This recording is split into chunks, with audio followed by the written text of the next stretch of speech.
अरे अरे आग लग गई, आग लग गई, आग लग गई। अरे बुझा नहीं है। अरे पानी आ गया।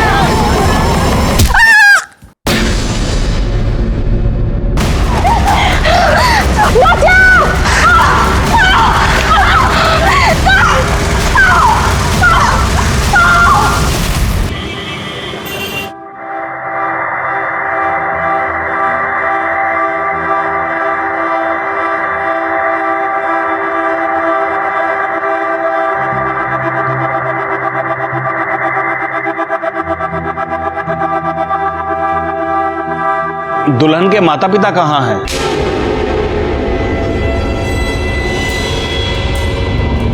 वो नहीं आएंगे, अब विधि शुरू कीजिए।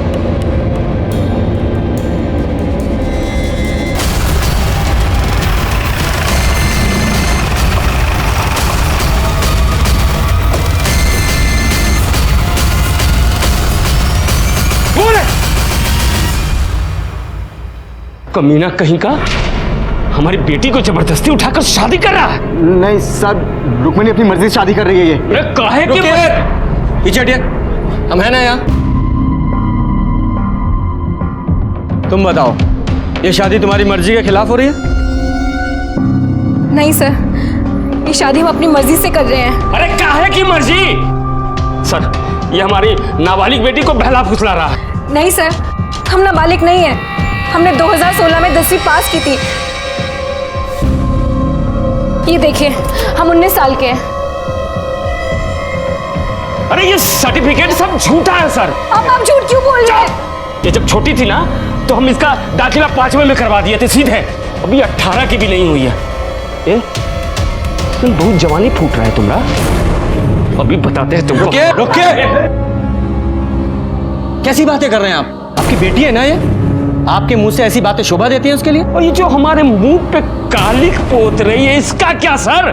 ये देख रहे हैं, इसके पास सबूत है कि ये बालिग है। आपके पास कोई ऐसा सबूत है कि ये नाबालिग है?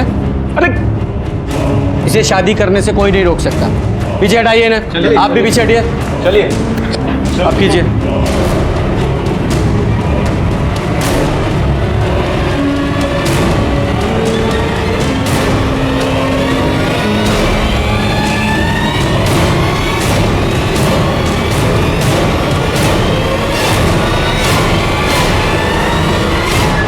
आप दोनों का विवाह संपन्न हुआ।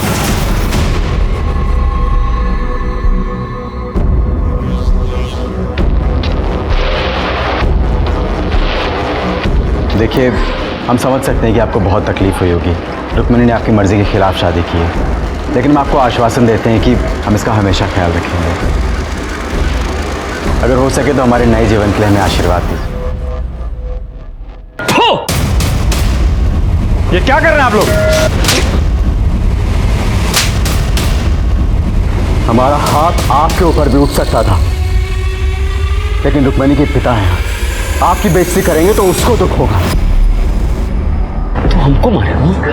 हमको मारेगा ये? पापा नहीं, छोड़ो। क्या है सब? अगर ऐसे गुंडागर्दी करोगे तो अरेस्ट कर ले जाओगे। सुन बेटा, खेल अभी खत्म नहीं हुआ, खेला तो अब शुरू होगा। निकलो, चलो चलो।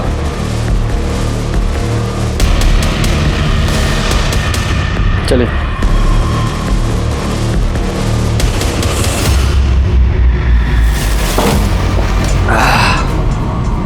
हम तुमको पहले ही बोले थे कि मार कर सालों को निपटा देते हैं, लेकिन तुमको तो आग लगी थी पुलिस के पास जाने की। जाओ। अरे हमने तो सोचा था कि पुलिस आके सारा खेल खत्म कर देगी, ये शादी रुकवा देगी, लेकिन छोड़ेंगे नहीं सालों को ना, छोड़ेंगे ना। पंकज यार, थोड़ा जल्दी हाथ चलाओ यार, सुबह से कोई काम आगे बढ़ता ही नजर नहीं आ रहा है हमको।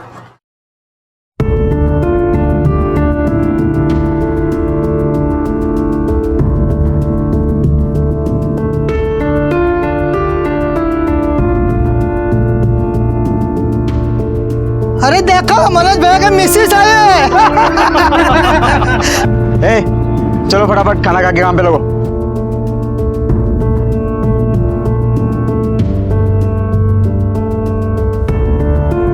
कैसा बना है? तुम खाई? हम खा लेंगे। अरे अभी खाओ हमारे साथ, हम खिलाएंगे तुमको अपने हाथों से।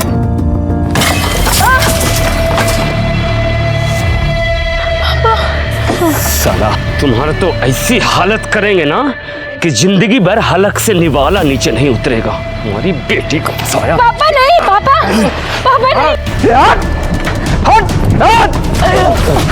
मेरे भाई को मारने की हिम्मत कैसी तुम लोगों की? छोड़ेंगे नहीं। अरे देख लेंगे तुमको, हम भी। जाओ, याद रखना। मनोज चल, निकलो। मनोज,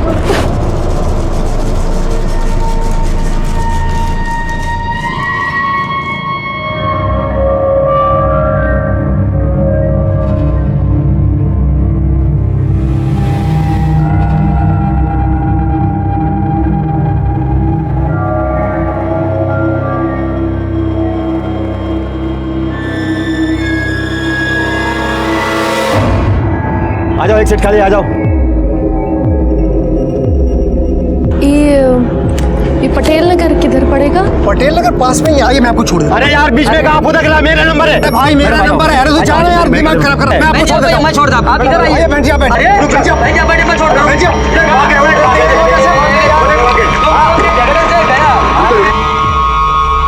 बहुत दुख रहा है ना? नहीं नहीं, ये मत लगाओ, हमको बहुत जलता है इससे। अरे इससे बहुत जलता है हमको। हाँ हम नहीं लगा रहे। अच्छा नहीं लगा रहे, हाँ नहीं लगा रहे।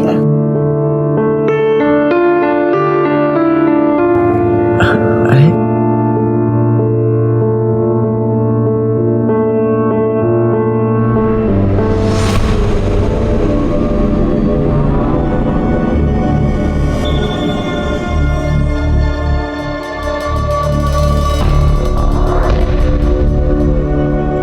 चाची, ये किधर पड़ेगा?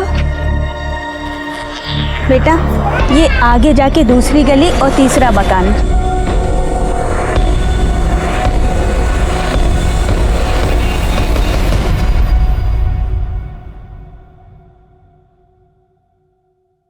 चलिए उठिए, काढ़ा पी लीजिए, आपका बदन दर्द ठीक हो जाएगा।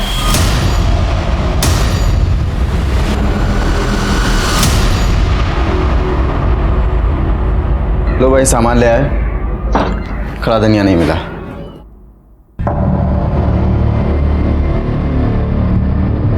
क्या हुआ? हम जब से बाहर से आए हैं तब से देख रहे बहू अंदर बैठी रो रही है। अरे हम तो पूछ पूछ के थक गए, कुछ बताती नहीं। तुम ही जाकर देखो क्या हुआ है। पकड़ो हम देखते हैं। अरे क्या हुआ? काहे रो रही हो? अब देखो ये मत कहना कि घर की याद आ रही है। तुमको पता था ना कि ये सब आसान नहीं होने वाला है। हमें पता था, पर हमें ये नहीं पता था कि तुम्हारा भाई हम पे जबरदस्ती करेगा। ऐसे कहाँ शर्मा रही हो? कभी देखी नहीं होगा। भैया छोड़िए हमें।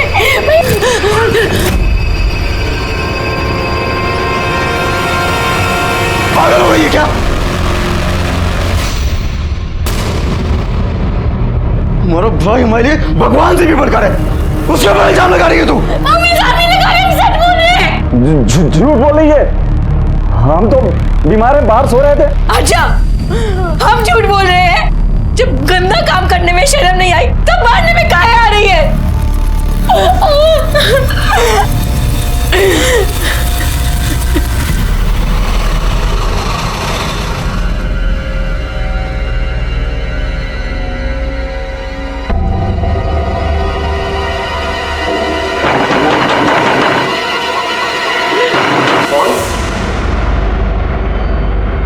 पापा। तुम कौन है? क्या लेने आई हो अब यहाँ? पापा, हमें अंदर आने दीजिए पापा।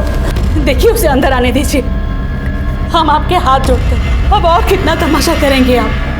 बेटी है हमारी, हमने कहा ना, उसे अंदर आने दीजिए।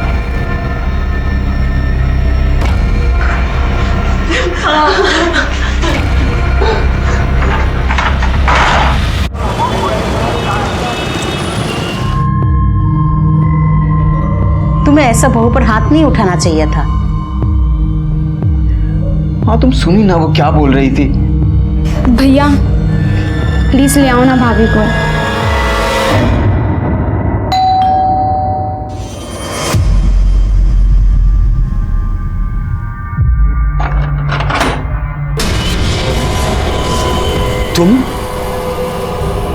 तुम यहाँ क्या करने आए हो?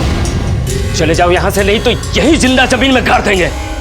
निकलो निकलो यहाँ से। अरे ये क्या कर रहे हैं? भगवान के लिए बस कीजिए, ये दामाद जी है हमारे, जो हुआ सो भूल जाइए, हमारी बेटी की जिंदगी बर्बाद मत कीजिए। हम रुक्मणी को लेने आए। रुक्मणी को लेने आए? दोबारा ये देखिए एक बार मेरी बात मान लीजिए, रुक्मणी के लिए, मेरे लिए।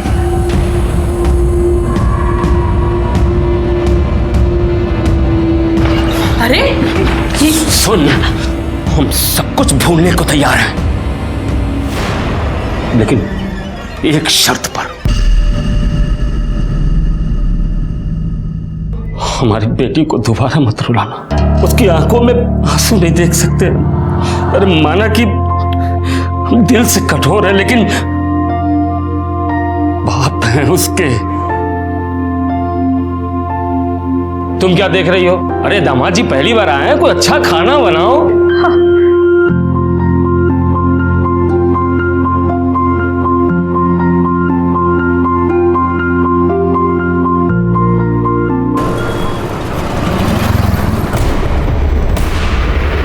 अरे अरे आग लग गई, आग लग गई, आग लग गई।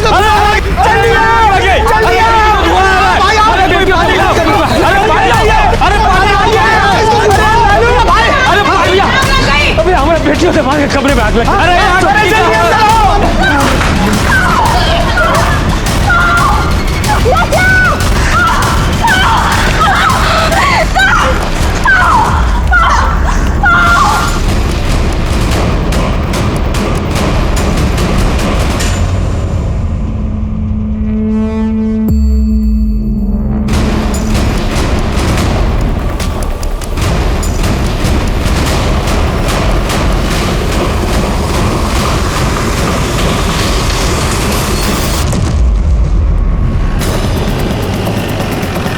चलिए चलिए पीछे सर, 2 लोगों की बॉडी थी, मनोज और रुक्मणी। काफ़ी बुरी तरह से जल गए थे। मनोज की तो मौका वारदात पर ही मौत हो गई। रुक्मणी को हॉस्पिटल भेज दिया गया। ये रही सर मनोज की बॉडी।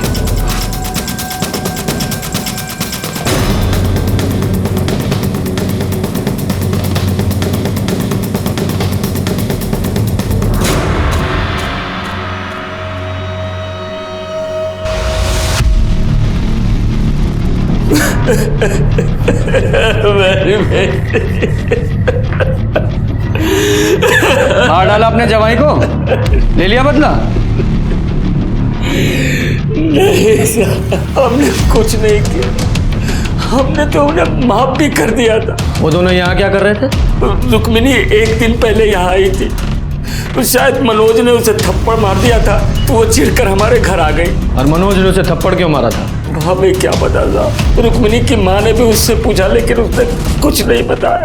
हाँ, फिर कल शाम मनोज हमारे घर आया। मुझे गुस्सा तो बहुत आया, लेकिन मैंने सोचा कि चलो जाने दो, बात बढ़ाने से क्या फायदा, एक ही तो बेटी है। और यहाँ तक कि कल रात में हम लोगों ने साथ में खाना भी खाया था। हम सब बहुत खुश थे साहब। ये देखिए, कल रात में हम लोगों ने तस्वीर भी ली थी, लेकिन हमें क्या पता था कि ये सब। ये आग कैसे लगी? हमें नहीं पता साहब।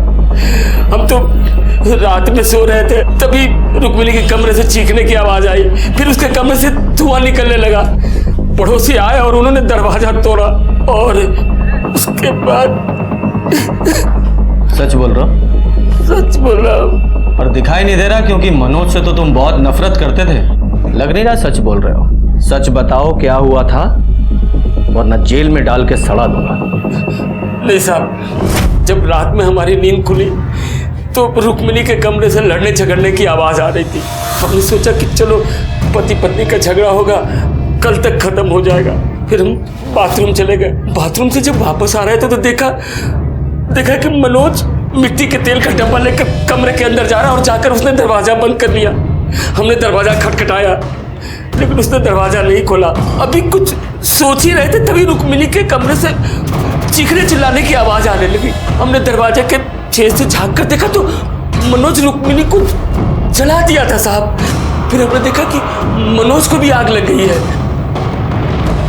पड़ोसी आए, उन्होंने दरवाजा तोड़ा लेकिन तब तक मनोज मर चुका था साहब। तुम्हारा भाई कहाँ है? वो अस्पताल गया साहब। बाकी लोगों के बयान लो, बॉडी को मॉर्ग में भेजो, मनोज के घर वालों को भी बुलाओ। ठीक है सर।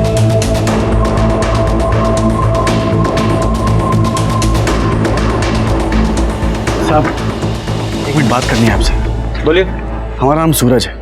हाँ। और ये हमारा बेटा गोपाल। हम बसेसर के बगल वाले घर में ही रहते हैं। इधर? हाँ। हमारा बेटा गोपाल आपको कुछ बताना चाहता है। हाँ बेटा बताओ। सर, हमारी खिड़की से रुक्मणी दीदी का रूम दिखता है। कल रात देर तक हम जाग रहे थे, हमारी टेस्ट थी इसलिए हम पढ़ रहे थे, तो हमने सुना तो रुक्मणी दीदी किसी के साथ झगड़ रही थी।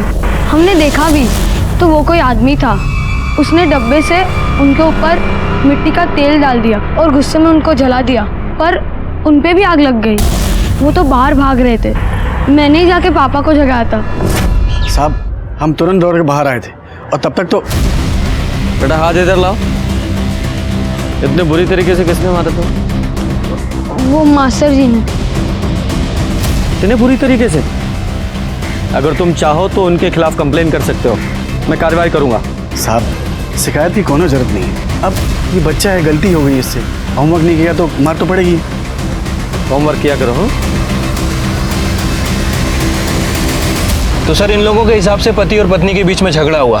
पति ने गुस्से में आकर पत्नी को जलाने की कोशिश की और खुद उस आग में जलकर मर गया, और अब पत्नी जिंदगी और मौत के बीच जंग लड़ रही है। अब इन लोगों ने जो रामायण सुनाई है उसके हिसाब से तो ऐसा ही लग रहा है। अब ये रुक्मणी ही कंफर्म कर सकती है कि इस कहानी का असली रावण कौन है।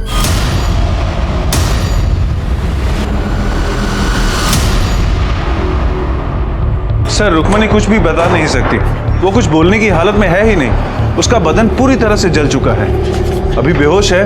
अगर वो होश में आ भी जाए तो भी उसे ठीक होने में काफी समय लगेगा। देखिए ना साहब, क्या हालत कर दी हमारी बेटी की। ये सब हमारी गलती है, नहीं हम उसे घर में आने देते, नहीं वो ये सब करता। अच्छा हुआ कि राक्षस चढ़कर मर गया, वरना हम उसकी जान ले लेते। जब ये सब कुछ हुआ आप कहाँ थे? अपने घर में थे साहब, हमें तो अभी इस बारे में पता चला है, और हम तो इस रिश्ते के पहले से ही खिलाफ थे। अब देख लीजिए बड़ों की बात ना मानने का क्या नतीजा होगा। यादव जी, ये मनोज के घर वालों को इन्फॉर्म किया? हाँ, उन्हें मॉर्ग रूम बुलाया।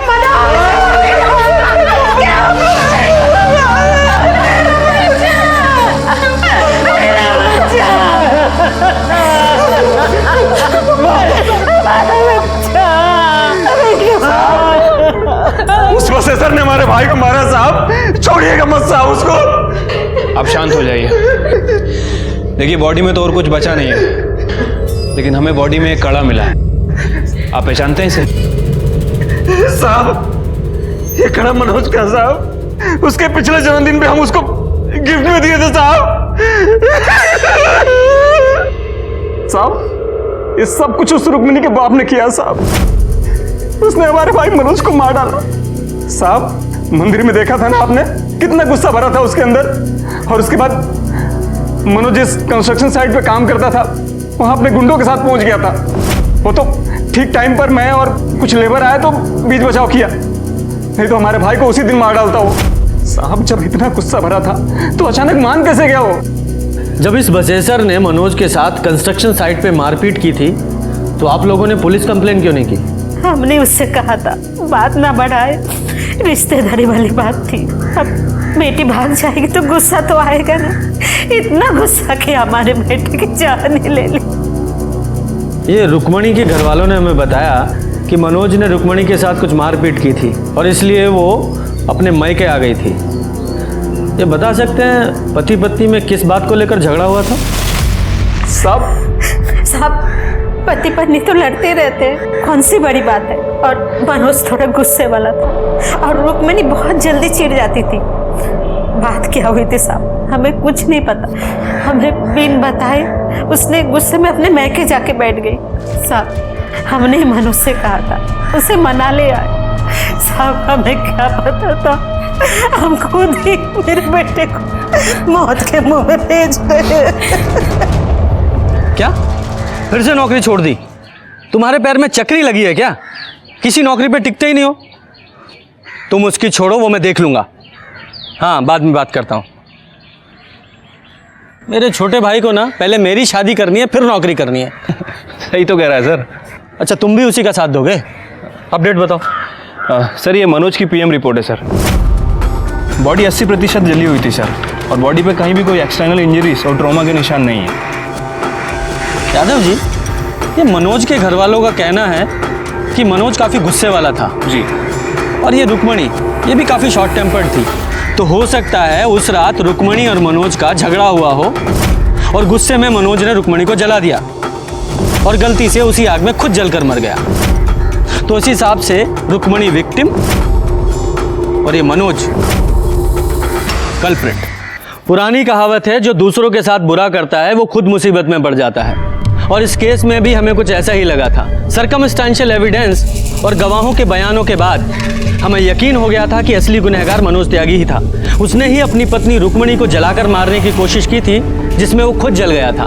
डॉक्टर्स ने हमें बताया कि रुक्मणी की हालत को ठीक होने में कम से कम 2 महीने लगेंगे, उसके बाद ही हम उसका बयान ले पाएंगे। अपनी जांच पूरी करते हुए हमने रुक्मणी का डीएनए उसके पिता बसेसर से और मनोज का डीएनए उसकी माँ कविता से मिलाया, जो मैच हो गया। लेकिन तभी इस केस में हमारे सामने कुछ ऐसा आया जिसने हमारे होश उड़ा दिए।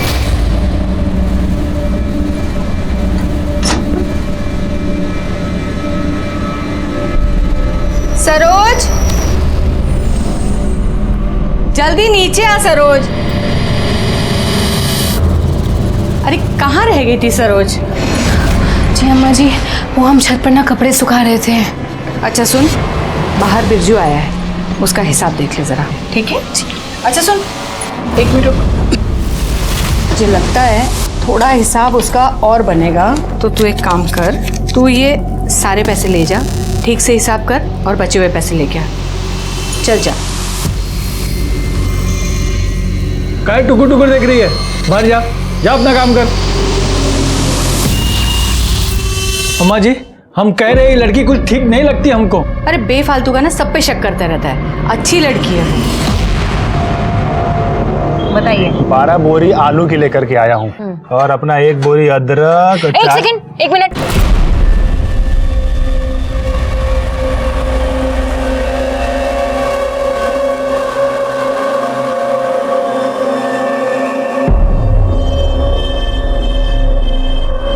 क्या ये काहे ऐसे बत्तीसी दिखा रहे हो हमें? हाँ, ये लो, काम करो, काम पे ध्यान दो।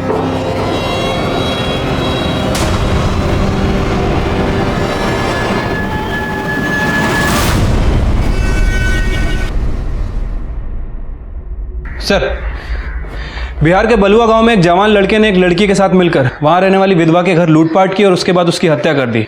सर, उसका नाम दुर्गा देवी था, 65 साल की थी और काफ़ी अमीर थी। बाकी की फैमिली दिल्ली में रहती है। और सर, ये दोनों कल्पिट बिरजू और सरोज उसी के घर काम करते थे। सर, बिहार पुलिस ने बताया कि वो दोनों कल्पिट मुगल सराय की तरफ आए हैं। सारी डिटेल सर्कुलेट करवा दीजिए। हाँ सर, लेकिन एक बार फोटो तो देख लीजिए। ऐसा क्या है फोटो में?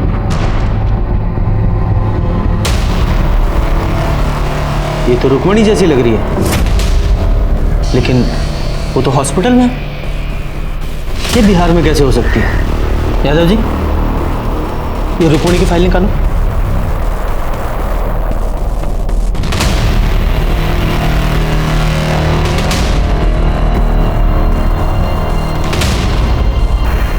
देखिए सर, दोनों के हाथों पर बिल्कुल सेम जगह ही टैटू है। हाँ, लेकिन इस फोटो में टैटू थोड़ा क्लियर नहीं है, लेकिन है एक ही जगह पर। Good job Yadav ji. अब इस रुक्मणी से मिलने का वक्त आ गया है, चलो।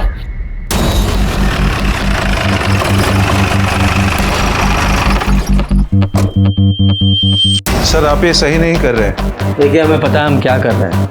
इतनी मुश्किल से तो ये ठीक हो रही है।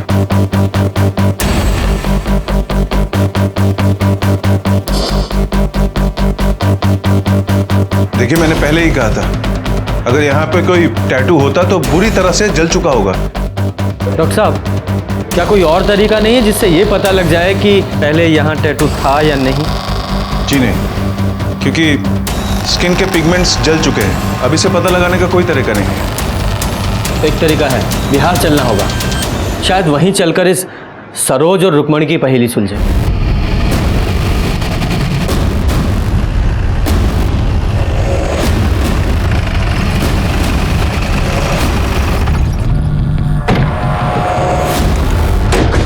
यही घर है सर, और ये पुलिस वाले यूपी से आए हैं साहब। तुमने जो बयान हमको दिया था, तुम्हारे मुंह से सुनना चाहते हैं। वो क्या है कि तुम्हारे अम्मा जी के कातिलों का पता लगाना है ना। छोड़ना मत साहब उनको।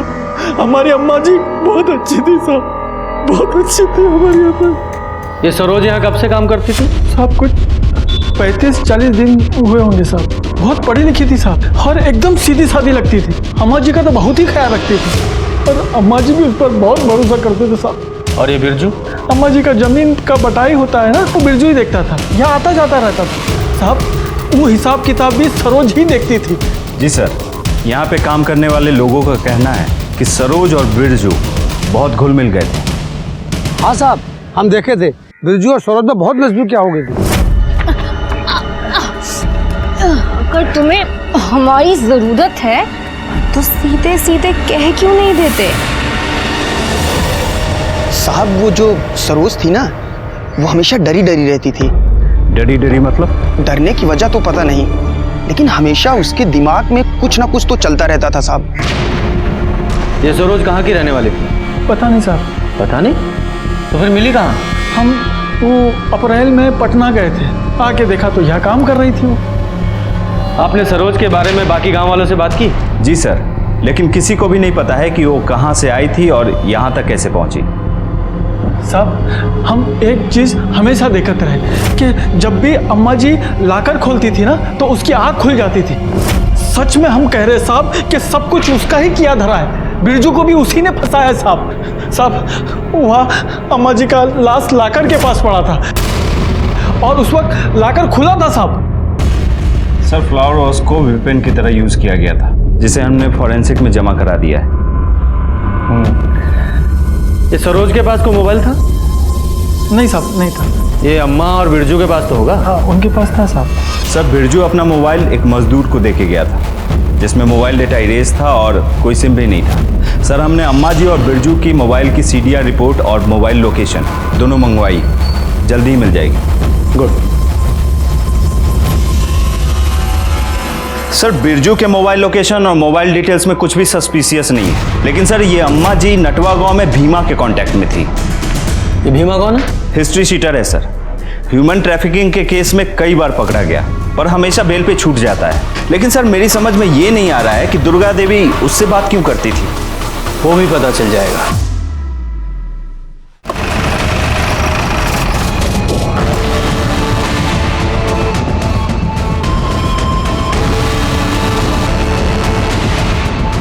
सर, यही घर है भीमा का।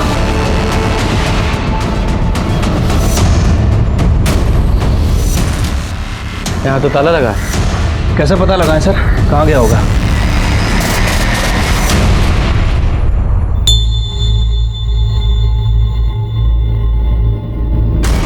तुम भी माँ, रुको।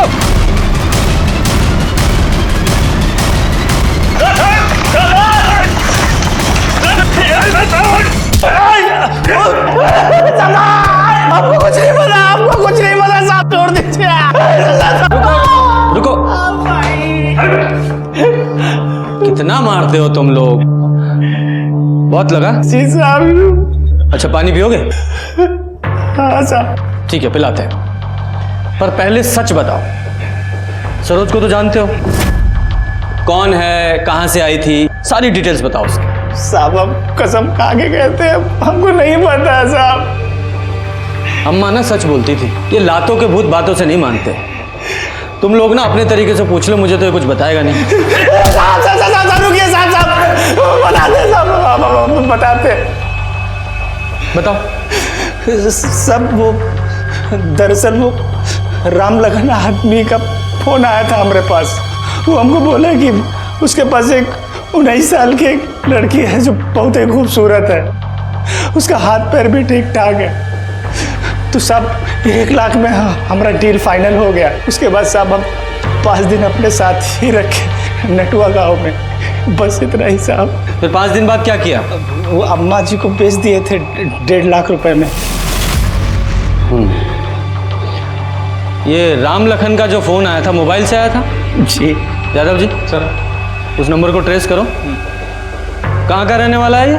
जी यूपी। तो लड़की को तुमने यूपी से उठाया? साहब ये तो हमको पता नहीं है, लेकिन यूपी और बिहार का जो बॉर्डर है ना, वहीं पर लेन देन हुआ था। कब हुआ था? 11 अप्रैल रात को हुआ था। मतलब जिस रात रुक्मणी और मनोज को चलाया गया। ठीक है, very good sir. Ram Lakhan का फोन ट्रेस हो गया है सर। ये राम लखन और कोई नहीं बल्कि बसेसर दुबई है, रुक्मणी का पिता। क्या? तो क्या ये सरोज और रुक्मणी दोनों एक ही हैं? अगर ये सरोज रुक्मणी है तो फिर वो लड़की कौन है जो हॉस्पिटल में है? या फिर दोनों जुड़वा बहन हैं? सर जो लड़की हॉस्पिटल में है उसका डीएनए बसेसर दुबे के डीएनए से मैच भी हुआ था। बड़ी उलझी हुई पहेली है। सबसे पहले ना ये मुगल सराय जाकर इस बसेसर से बात करनी पड़ेगी। यादव जी इस बसेसर की पूरी जन्म कुंडली निकालो। जी। और सिन्हा साहब सर, जितने भी टोल नाका हैं सबकी सीसीटीवी फुटेज निकालो। इस सरोज का मिलना बहुत जरूरी है। और वो बिरजू, उसके मोबाइल में उसका सिम नहीं था, हो सकता है उसने दूसरे मोबाइल में सिम डालकर एक्टिवेट किया हो। पता करने की कोशिश करो। इन दोनों का मिलना बहुत जरूरी है। जी सर।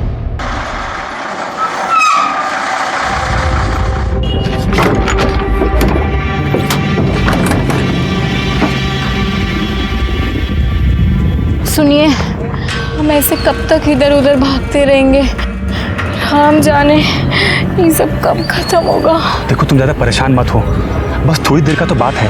हम आज रात को बनारस से गाड़ी पकड़ेंगे, उसके बाद निकल जाएंगे। फिर हमको तो कोई टेंशन नहीं है वहाँ पे। चलो। हमें बहुत भूख लग रही है और हमारा गला भी सूख रहा है। गला तो हमारा भी सूख रहा है, लेकिन करे क्या? एक काम करो, आओ तुम इधर आओ, तुम यहाँ बैठो, हम तुम्हारे लिए कुछ खाने को लेकर के आते हैं। जाना मत यहाँ से कहीं।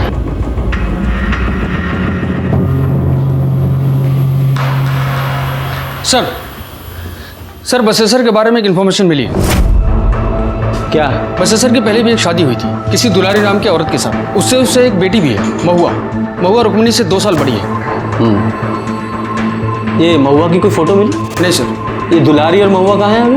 सर दुलारी अभी भी अपने गांव अजवारी में है और बसेसर भी वहीं का रहने वाला है। जब हमने दुलारी से महुआ के बारे में पूछा तो उसने कहा कि वो अपने किसी रिश्तेदार के यहाँ कानपुर गई है, वहीं कहीं मेट का काम करने। लेकिन जब हमने कानपुर में पता किया सर, तो पता चला कि महुआ कानपुर पहुंची ही नहीं। कब की बात है? सर अप्रैल के पहले हफ्ते की। मतलब 11 अप्रैल से पहले भी बहुत सी चीजें हुई थी। आप काहे नहीं खा रहे? अरे तुम खाओ, हम उधर ही कुछ खा लिए थे, पेट भरा है हमारा।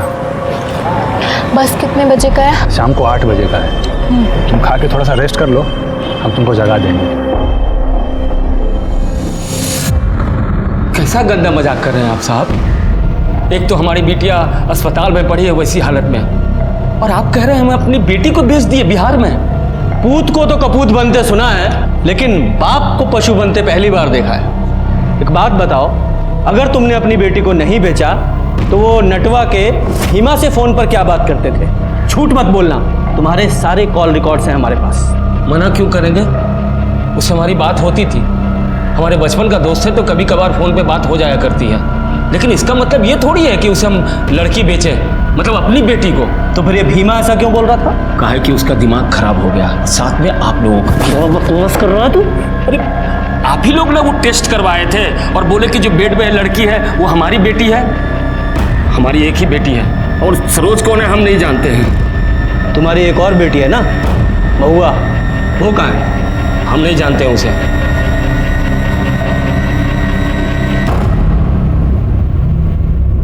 ठीक है, जाओ।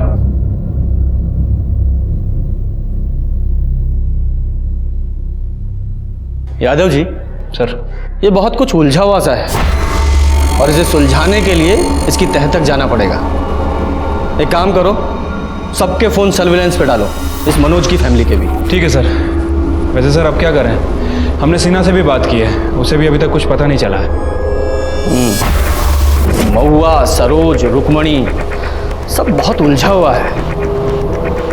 अगर ये माने कि ये सरोज ही रुक्मणी है तो फिर ये हॉस्पिटल में जो लड़की है वो कौन है? महुआ? सर रुक्मणी की तबीयत पहले से बेटर है, बीच बीच में होश भी आ रहा है उसे, मगर उसके वोकल कॉर्ड्स बुरी तरह से झुलस चुके हैं। अगर उसने बोलने की कोशिश की तो काफी नुकसान हो सकता है। मतलब उससे बात ही नहीं कर सकते?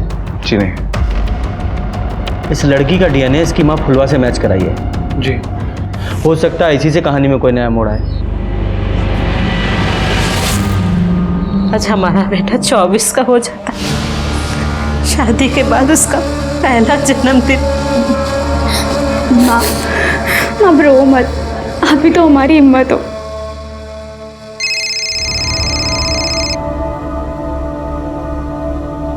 हेलो सर अभी भी मनोज की बहन नीला को किसी ने फोन किया सर। ये सुनिए सर।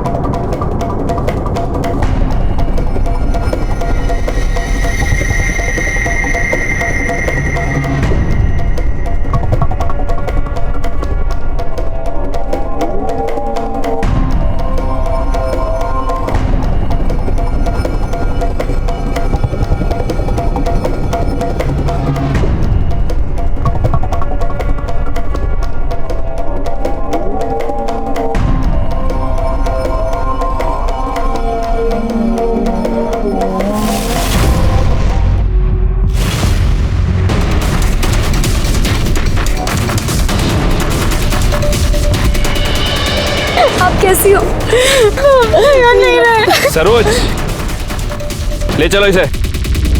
सरोज या रुक्मणी बुलाऊं तुम्हें? कौन हो तुम? सरोज या रुक्मणी या रुक्मणी की कोई जुड़वा बहन? नहीं साहब, हम रुक्मणी ही हैं। सबने बहुत कोशिश की कि हम भूल जाए कि हम रुक्मणी नहीं हैं, लेकिन साहब हम रुक्मणी ही हैं। उस रात तुम्हारी मनोज से लड़ाई किस बात पर हुई थी?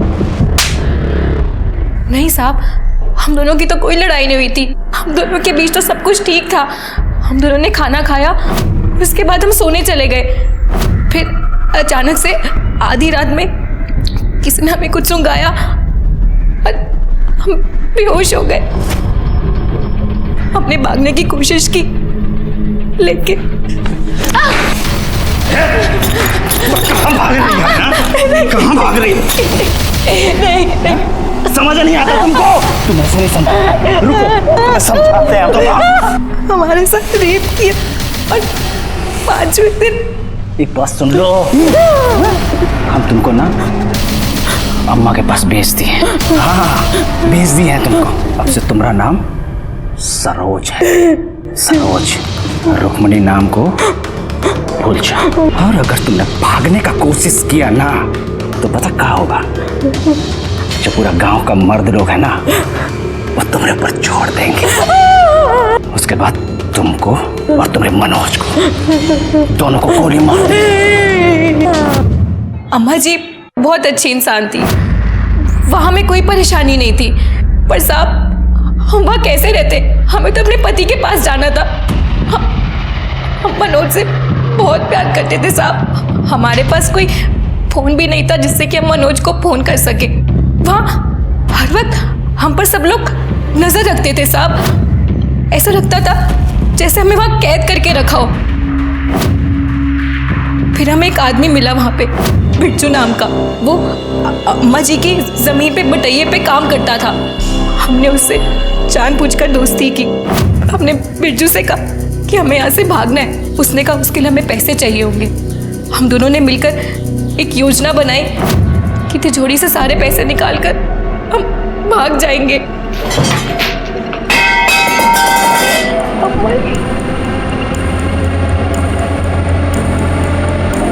अरे सब पैसा कहाँ है इसमें?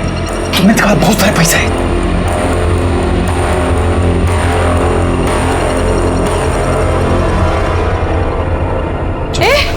बिरजू, क्या कर रहे हो यहाँ पे? सरोज, नहीं अम्मा जी, चोरी कर रहे हो? नहीं नहीं अम्मा, वो सफाई कर रहे चल क्या रहा है यहाँ पे?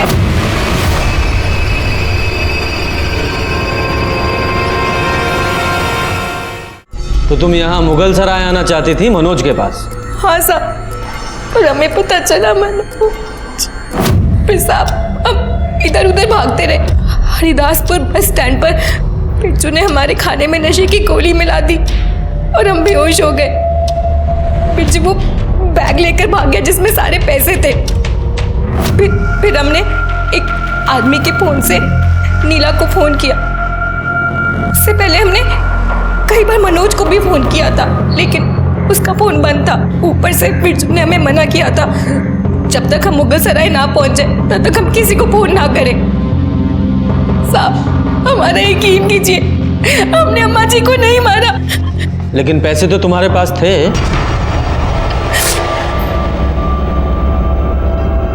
हाँ साहब,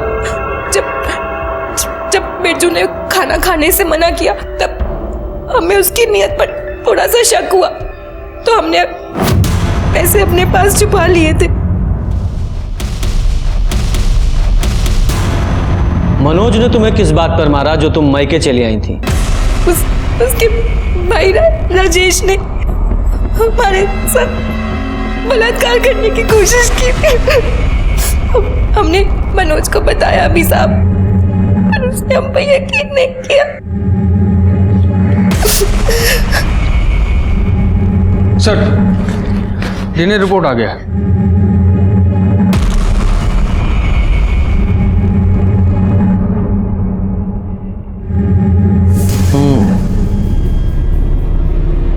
मुझे तो उसी दिन उस बसेसर के पड़ोसी सूरज पर शक हुआ था।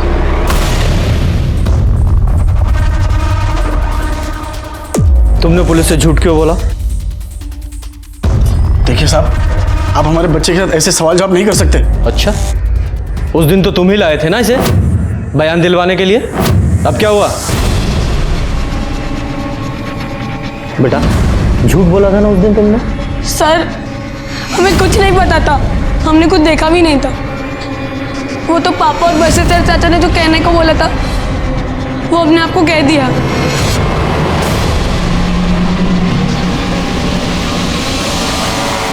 हमने तो मना भी किया था, इन्होंने हमें छड़ी से मारा था।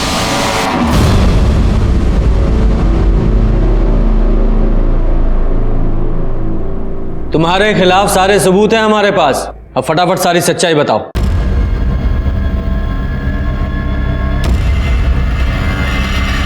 रुक्मिणी ने मनोज से शादी करके हमारा बहुत खून जलाया था। हम उससे बहुत गुस्सा थे। हमने सोचा था कि उसे भीमा के हाथों बेच देंगे, लेकिन जब सोच ही रहे थे तो वो अपने ससुराल से लड़ झगड़ कर खुद ब खुद हमारे घर आ गई। और उसके पीछे पीछे मनोज भी आ गया। हमने बेहोशी की दवा सुंघाकर उसे बेहोश कर दिया। फिर हमारे भाई ने उसे घर के बाहर ले जाकर बेच दिया। फिर हमने मनोज को वहीं जला दिया और ऐसा नाटक किया कि ये सब मनोज का किया धरा। मतलब महुआ को रुक्मणी की जगह रखकर जला दिया। क्या करते, दुलारी ने उसे कानपुर भेजा था और वो हमारे पास आ गई। 4 साल की थी जब उसे छोड़कर आए थे, लेकिन उसको तो हमारे घर पर ही रहना था। इतनी सुंदर भी नहीं थी कि कहीं शादी कर देते या बेच देते। उसे अपने भाई के घर रखा। जिस रात हमने रुक्मिणी को बेचा तो हमने सोचा क्यों नहीं महुआ को रुक्मिणी बनाकर इससे भी पीछा छुड़ा लिया जाए। इसलिए उसे बेहोश कर मनोज के साथ जला दिया, लेकिन वो बच गई। शर्म आती है तुम्हारे जैसे इंसान को पिता कहते हुए। अपने स्वार्थ और अहंकार के लिए अपनी 2 बेटियों की जिंदगी बर्बाद कर दी। रुक्मणी ने अपने परिवार से लड़कर मनोज से शादी की थी और मनोज के भाई राजेश ने रुक्मणी को मॉलेस्ट करने की कोशिश की थी।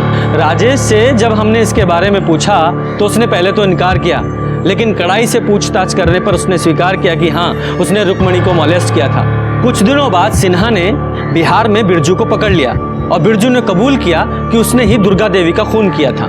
क्या मनोज को दस्तक नहीं मिली थी कि जो बसेसर रुक्मणी और उसके खून का प्यासा था वो अचानक ही बदल कैसे गया? अगर मनोज ने इस दस्तक को पहचान लिया होता तो ये सब कुछ नहीं होता। इसी के साथ मैं सीनियर इंस्पेक्टर रंजीत ठाकुर आपसे विदा लेता हूं। फिर मिलेंगे। सतर्क रहिए और देखते रहिए क्राइम पेट्रोल दस्तक, क्योंकि मकसद बताना नहीं, बचाना है। जय हिंद।